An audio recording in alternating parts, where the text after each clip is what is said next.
Kweli si kweli? Out of 47 counties, it's only Narok County where votes were never counted and announced within Narok County. Ninyi umeingia kwa historia ya Kenya bwana. Na mimi najua hapa muliamua kura ni za baba. Kweli si kweli? Narok was blue. Kajiado was blue.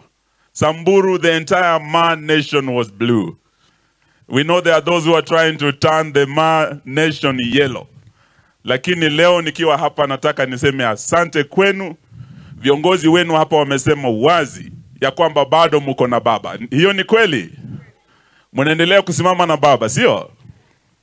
Na hapa kwa mambo ya ugavana mulisema ni Ole Kenta, si ndio? Senator Ole Kina, si ndio? So your choice was Ole Kenta and Ole Kina.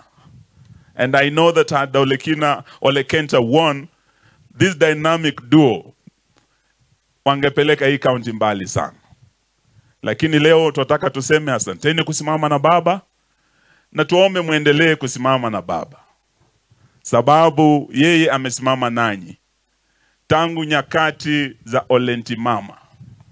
Na Olentimama ndio yule alikuwa anatetea sana the rights of the Maa nation, land rights, historical injustices, mambo ya Mao.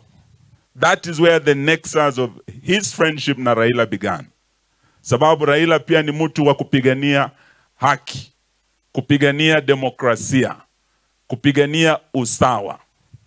Na ingawa alipoteza rafiki yake Olentimama, vile Shakespeare alisema that though friends be lost, friendship shall not, and death will have no dominion. Yani ingawa bwana Raila alipoteza rafiki yake Ntimama, hajapoteza urafiki wake na Wamasai. Na vile Ole Kenta amesema hapa, yeye hatapoteza urafiki wake na ninyi watu wa the Maa nation. Kwa hivyo tukiwa hapa tunasema msiache mbachao kwa mswala upitao. Sijui kama mnanisikia. Sababu nasikia umepata marafiki wengine wapya. Wako wana target the Maa nation kabisa, wanawapa vitu vitamu. Lakini leo nataka niwaambie ya kwamba hao watu wa Kenya kwisha.